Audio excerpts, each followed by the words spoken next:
Thank you so much. So good to see everybody. We are so grateful to be with you here at the end of a historic year in Congress on the eve of our great nation's 250th birthday. And that's right.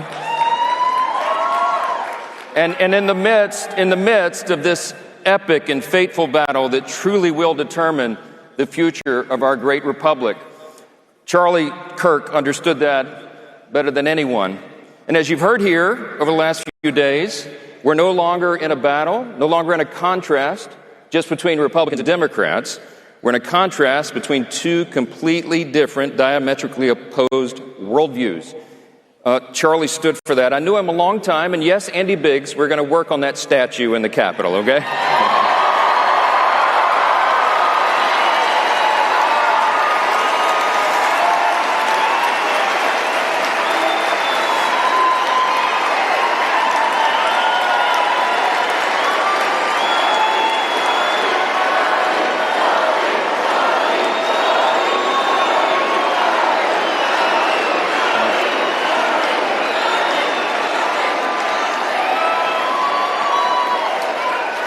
Thank you for that. Thank you for that. I knew Charlie a long time. I came up in the conservative movement. For about 20 years before I got to Congress, I served as a constitutional law attorney. And so my job was to go into the courts and defend religious freedom and marriage and family and the sanctity of human life. I came across a lot of people during those years. I don't think, when I was doing the work in the courts and the court of public opinion, I don't think there was anyone else who handled that court of public opinion better than Charlie Kirk, and that's why we love his legacy so much. I was honored to be asked to speak at 4 different vigils and events for him following his tragic passing. It was as if the ground shook beneath all of us, and at each one of those things, we all had a short amount of time, and I just presented a simple message, and I wanted to share it with you here this morning. It's a pretty simple thing. I think the best way to honor Charlie's legacy is to live as he lived. And what I mean by that is I think there's 2 very important things that all of us can and should do. I think we should advance his principles, and I think we should adopt his approach. Now let me talk about the first one, advancing his principles. See, what Charlie stood for was very well known by everybody. He was a man of deep faith and conviction, as we know. He was a man who was truly authentic, and that's what drew everybody into the message. That was the great power of his message, was that it came so deep from his heart. It was authentic. Charlie believed in the things that Scripture says we should focus on, the things that are praiseworthy and noble and good. He believed and he preached faith and family and freedom and virtue and patriotism. See, Charlie understood we live in the greatest nation in the history of the world, and it's not even close, and we all know that.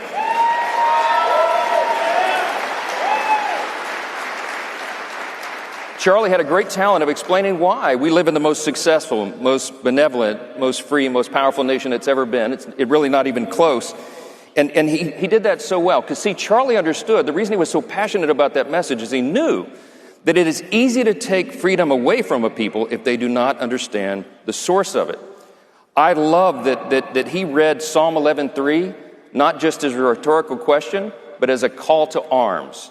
You know that scripture. It says, if the foundations be destroyed, what will the righteous do? It's our call to arms as well. To save our country, all of us have to defend the foundations and advance these truths. So what I wanted to do in just a couple of short minutes here is give you what I think may be a helpful illustration that you can use as well. I've been doing this for the last few years because I'm going into these college auditoriums and sometimes on these large stages, and usually I have a whiteboard. I'll request a whiteboard. And I go through what I just say is a word picture, 5 simple words to explain why we live in the greatest nation in the history of the world. This is important for us to do right now because so few people understand it anymore. So let me offer this illustration to you, and maybe you can use it as well. You don't need a whiteboard. You can do it on a napkin or a small piece of paper. But here's what I do. I go up on the board, and I write 5 words on the board. I go to the top, and I write G-O-D, all big capital letters at the top. I go halfway down the board, and I write king, lowercase k. The bottom of the board, I write the people, / the subjects. And then I draw a bunch of arrows down from the king to the people. I back up, and I look at the whiteboard, and I say, see, this is a graphic illustration, a graphic word picture of what would be defined as the philosophy of the divine right of kings. It's an old European medieval notion that other countries bought into before ours came along. And it explains this basic idea. They believed that there was a God somewhere hovering high in the heavens, but the real boss, the earthly boss, the sovereign, was the king. And the king was the one that could give you all your rights, tell you what property you can hold, sometimes who you can marry, what you may do for a living, etc. The king was the boss. Well, in 1776, a group of faithful patriots came along. Yeah, and they deeply considered this old medieval philosophy, and they said, that's not right. The king is a tyrant. The king has taken away our rights. Now, you might know that many of them were seminarians. They were students of Scripture. They understood the real truth. And they said, this is not what this is all about. G.K. Chesterton was a famous British philosopher, and he said one time, America is the only nation in the world that is founded upon a creed, and is listed with almost theological lucidity in the Declaration of Independence. What is the creed? We hold these truths to be self-evident. Now, when I'm in a big audience of university students, I'll say, hold on, wait a minute. What is a self-evident truth? Something that's obvious. We hold these truths to be self-evident, that all men are created equal. Wait a minute. It doesn't say just born equal. It says created equal, okay, by someone. We hold these truths to be self-evident, that all men are created equal. They are endowed by their Creator with certain inalienable rights, and among these, the rights to life, liberty, and the pursuit of happiness. It was such a revolutionary statement at the time. You know why? Because we shattered that old paradigm, that old philosophy. And effectively, I go to the whiteboard, I take the eraser, and I erase the word king off the board. I erase all the arrows that went down from the king to the people and the subjects, and I erase the word the subjects. The only two words left on the board, three words, God and the people. So then I draw all the arrows straight down to the people. And I step back and I say, that, my friends, is the root of our Judeo-Christian heritage. That is the root of the truth that made us the greatest nation in the history of the world. That's it.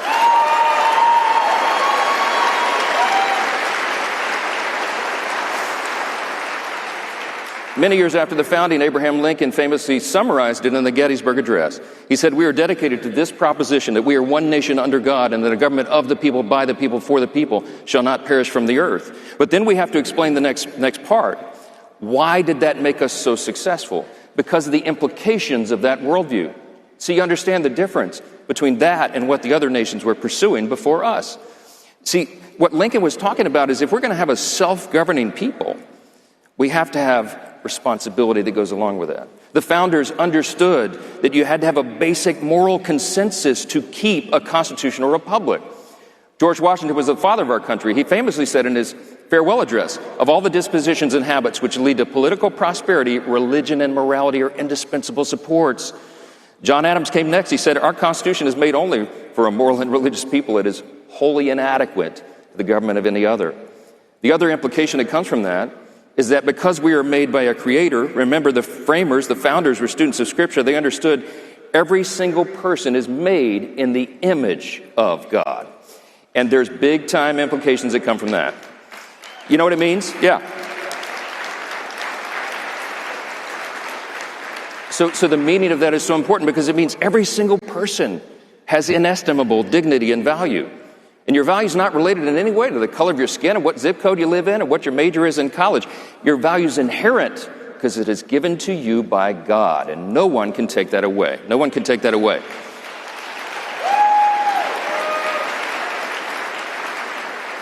The founders built our country on the premise that our rights do not come from the state, they do not come from the government, they come from God Himself. And that is what has made us the great nation that we are. Now, look, real quick to close the illustration, then I say, when I'm in a university campus, I say, but you know what the problem is? Over the last few generations, we have strayed from these foundational truths. The foundations are being destroyed. I take an eraser, I go back to the board, and I erase G-O-D, because now there's this movement that denies the Creator Himself, denies His commands and His orders and all the things that ordered our liberty in the beginning. And that is the problem, and that is why freedom is imperiled, and that is why we're in a war in this culture to save the greatest nation, this great republic of ours. The best way to restore it is to return and restore those foundations, to return God to the top and to remember who we are beneath Him.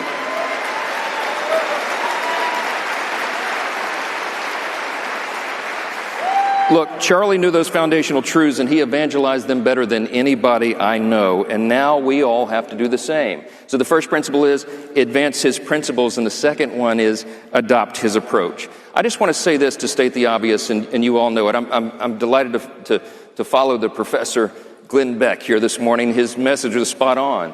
See, Charlie loved a vigorous debate, but he loved people more. That's the secret, right? He took to heart the biblical admonitions. Among them are a few. 1 Peter 3:15, always be prepared to give an answer for the hope that you have. I love 2 Timothy 2, and Charlie did as well. Study to show thyself approved unto God, a workman that needeth not be ashamed, rightly handling the word of truth.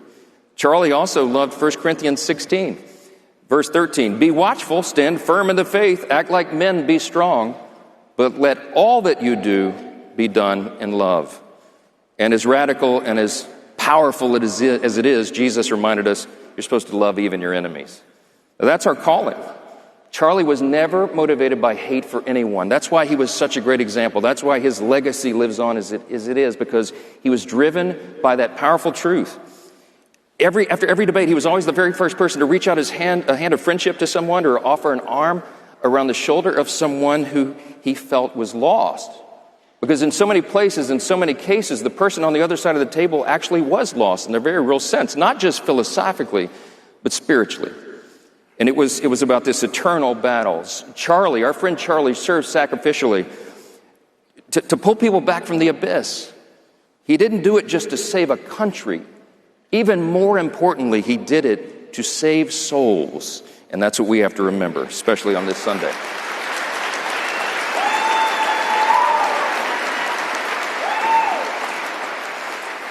All that is necessary for the triumph of evil is that good men do nothing. And your presence here today shows that you're in the category of those who do much. I want to thank you for all your willingness to stand and engage in this battle right now. It's never been more important than it is right now. And I want to thank you all for what you did in last fall's election, returning Donald J. Trump to the White House, yes.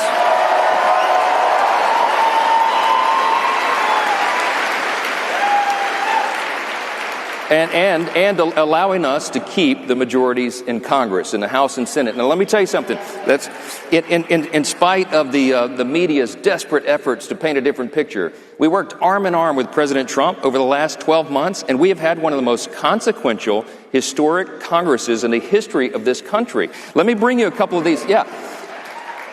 America is looking at a split screen right now, okay? On one side is President Trump and our majorities in Congress delivering on our promises. Like a short list. We ended the border crisis, right? In very short order. We are working right now to solve the crime crisis in all these major cities around the country. We passed the largest tax cut in U.S. history, and at the same time, the largest spending cut in U.S. history. We are restoring American energy dominance. We are bringing down the cost of living, and we are rooting out fraud, waste, and abuse in this government.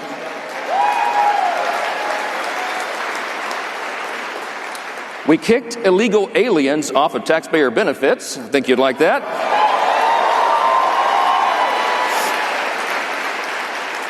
We slashed funding to USAID, PBS, and NPR. Yes. They were too woke, and you know what we did as well? We kicked biological men out of women's sports, and so much more.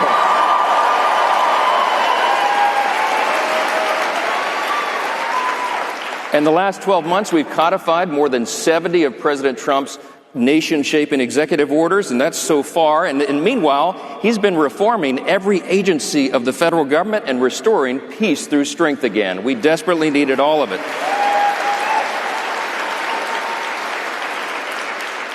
All of that is in the past 12 months.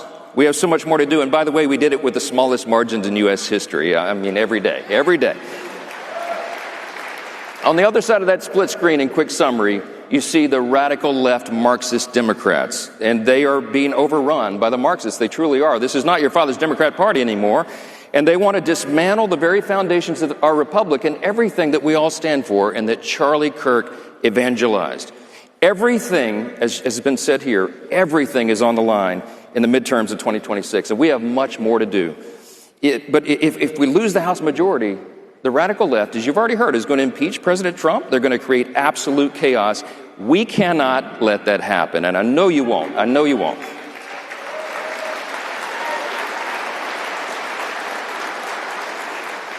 I want to leave you with three things. If we refuse to let the left and the mainstream media lie without being challenged, it's our job to challenge it. If we refuse to let outside forces divide us, as Glenn Beck said so well, and if we all will do as Charlie did, and that is fight like happy warriors, advance his principles, and adopt his approach, we will win next year, and we will save the greatest nation in the history of the world.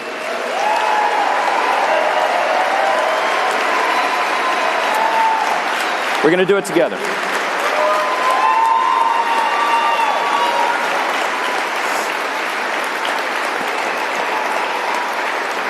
Merry Christmas, Happy New Year, Happy Super Centennial. Let's go win. Thank you.